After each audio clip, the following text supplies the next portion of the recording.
नमस्कार महाराष्ट्र राजतक मराठीवर आपलं स्वागत आहे। महाराष्ट्राच्या राजकारणात आणि विशेषतः विधिमंडळाच्या वर्तुळात सदा एकच खळबळ उडाली आहे।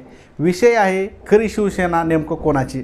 सर्वोच्च न्यायालयात शिवसेना पक्ष आणि अधिकृत धनुष्यबाण चिन्हावर अंतिम आणि निर्णायक सुनावणी सध्या सुरू आहे। सरन्यायाधीश सूर्यकांत, न्यायमूर्ती व्ही मोहन आणि न्यायमूर्ती जय मल्ल्या बाग यांच्या खंडपीठासमोर या प्रकरणाचा कायदेशीर चिखल दूर करण्याचे काम सुरू आहे। आणि मित्रांनो, दरम्यान सर्वोच्च न्यायालयातून जे संकेत मिळत आहेत त्याने एकनाथ शिंदे गटाच्या पायाखालची वाळू सरकली आहे। कारण चर्चा अशी रंगली आहे की ज्या धनुष्यबाणावर आणि नावावर शिंदे गटाने ताबा सांगितला होता तो धनुष्यबाण आता त्यांच्या हातातून निसटण्याच्या मार्गावर आहे का? कारण सर्वोच्च न्यायालयाने अत्यंत महत्त्वाचे आणि मोठे कायदेशीर निरीक्षण नोंदवले आहे। फक्त काही आमदार म्हणजे मूळ पक्ष नव्हे आणि राजकीय पक्षाचे नियंत्रण हे विधिमंडळ पक्षावर कायम राहते। आजच्या विशेष व्हिडिओमध्ये आपण सविस्तर पाहणार आहोत की सर्वोच्च न्यायालयात ठाकरे गटाचे खंदे वकील कपिल सिब्बल यांनी कसा युक्तिवाद केला, न्यायालयाने कोणते कडक ताशोरे ओढले आणि याचा एकनाथ शिंदे यांच्या गटावर काय परिणाम होणार आहे। व्हिडिओ शेवटपर्यंत नक्की पहा, कारण राजकारणाचे सगळे संदर्भ बदलणारा हा निकाल असू शकतो। मंडळी, निवडणूक आयोगाने घाईघाईने निर्णय जरी घेतला असला तरी एकनाथ शिंदे यांच्या गटाला शिवसेना नाव दिलं, धनुष्यबाण चिन्ह बहाल केलं। त्या निर्णयाविरोधात उद्धव ठाकरे यांनी सर्वोच्च न्यायालयात धाव घेतली होती। आता याच याचिकेवर अंतिम सुनावणी सुरू असताना सर्वोच्च न्यायालयाने जे बोट ठेवलं आहे ते अत्यंत दिशादर्शक आहे। न्यायालयाने सुनावणी दरम्यान स्पष्ट केले की कायद्यानुसार राजकीय पक्षाचे नियंत्रण विधिमंडळ पक्षावर कायम असते।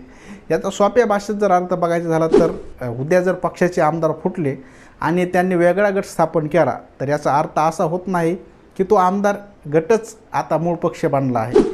या सुनावणीत न्यायमूर्ती जय मल्ल्या बाग यांनी अत्यंत महत्त्वाचा मुद्दा उपस्थित केला। ते म्हणाले की पक्षाची शिस्त आणि राजकीय स्थिरता महत्त्वाची असते। निवडून आलेले प्रतिनिधी म्हणजे काही संपूर्ण पक्ष नव्हे। सरन्यायाधीश सूर्यकांत यांनी यावर परखड मत व्यक्त केले। राजकीय पक्षाची बहुमताची व्याख्या आणि विधिमंडळातील बहुमत यामध्ये मोठा फरक असून यात स्पष्ट निकष असणे गरजेचे आहे। न्यायालयाच्या या भूमिकेमुळे एकनाथ शिंदे गटाला अडचणीत मोठी वाढ झालेली आहे, कारण शिंदे गटाला संपूर्ण दावा हा केवळ आमदारांच्या बहुमतावरच आधारित होता आणि त्यांच्या आमदाराच्या जीवावरच एकनाथ शिंदे यांनी आपल्या शिवसेना माझीच आणि मी शिवसेनेचा असा त्यांना दावा केला होता। आणि त्यांना गेल्या वर्षीची निवडणूकसुद्धा त्यांच्याच धनुष्यबाण आणि त्यांच्या बाळासाहेब यांच्या नावावरच निवडणूक लढवली होती। आता वळू या प्रकरणातील सगळ्यात महत्त्वाच्या भागाकडे, तो म्हणजे ठाकरे गटाचे ज्येष्ठ वकील कपिल सिब्बल यांनी युक्तिवादात मांडलेले कायदेशीर मुद्दे। कपिल सिब्बल यांनी सर्वोच्च न्यायालयात अक्षरशः तुफान फटकेबाजी केली आणि एकनाथ शिंदे गटाच्या दाव्यांची हवाच काढून टाकली। कपिल सिब्बल यांनी कोर्टात काय युक्तिवाद केला याचे मुख्य मुद्दे आपण बघणार आहोत।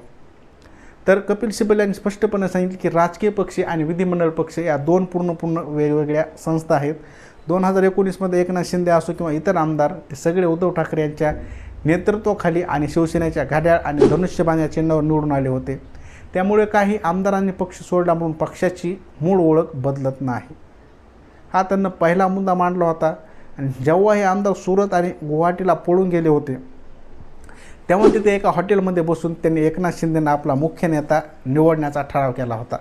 यावर बोट ठेवत कपिल सिब्बल म्हणाले की हा काही पक्षाचा राष्ट्रीय कार्यकारिणीचा किंवा मूळ पक्षाचा अधिकृत ठराव नव्हता।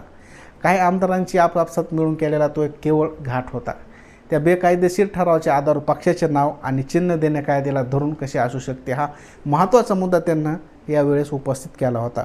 सिब्बल यांनी निवडणूक आयोगाच्या भूमिकेवर गंभीर सवाल उपस्थित केले। ते म्हणाले की निवडणूक आयोगाला राजकीय पक्षाच्या घटनेची वैधता ठरवण्याचा किंवा मूळ घटना बदलण्याचा अधिकार नाही। केवळ विधिमंडळातील आमदाराची संख्या मोजून पक्षाची मालकी ठरवणे हा लोकशाहीचा विपर्यास आहे, असे देखील त्यांना आपलं मत व्यक्त केलं। सिब्बल यांनी अतिशय टोकदार शब्दात टासुरे ओढले आणि ते म्हणाले की जर अशा प्रकारे आमदार फुटून मूळ पक्षावर ताबा सांगू लागले तर देशातील कोणतेही गेट सिलेक्टेड सरकार कधीही पाडता येईल। लोक एका चिन्हावर मतं देतात आणि आमदार सत्तेच्या मोहात दुसऱ्या पक्षात विलीन होतात। ही लोकशाहीची सरळ फसवणूक आणि संवैधानिक हातोडाच आहे। मित्रांनो, कपिल सिब्बल यांनी मांडलेले मुद्दे केवळ एका पक्षापुरते मर्यादित नाहीत, तर ते भारताच्या संपूर्ण संविधानाचे आणि लोकशाहीचे रक्षण करणाऱ्या दिशेने आहेत। आज दुपारी 2 वाजल्यानंतर या प्रकरणात एकनाथ शिंदे गटाचे वकील आपली बाजू मांडणार आहेत। ठाकरे गटाची बाजू मजबूत होत असताना शिंदे गटासमोर आता या कायदेशीर प्रश्नांची उत्तरे देणे कठीण जाणार आहे, यात मात्र काही शंका नाही। तर सर्वोच्च न्यायालयाने हा निकाल उद्धव ठाकरे यांच्या बाजूने दिला तर महाराष्ट्राच्या राजकारणात पुन्हा एकदा मोठा भूकंप होऊ शकतो. ज्या धनुष्यबाणावर शिंदे गटाने दावा सांगितला होता तो त्यांच्या हातून निसटू शकतो आणि ठाकरे गटाचे कायदेशीर व नैतिक विजय मानला जाईल. आपल्याला काय वाटते की सर्वोच्च न्यायालयात या सुनावणीवरून खरी शिवसेना कोणाची असे तुम्हाला वाटते?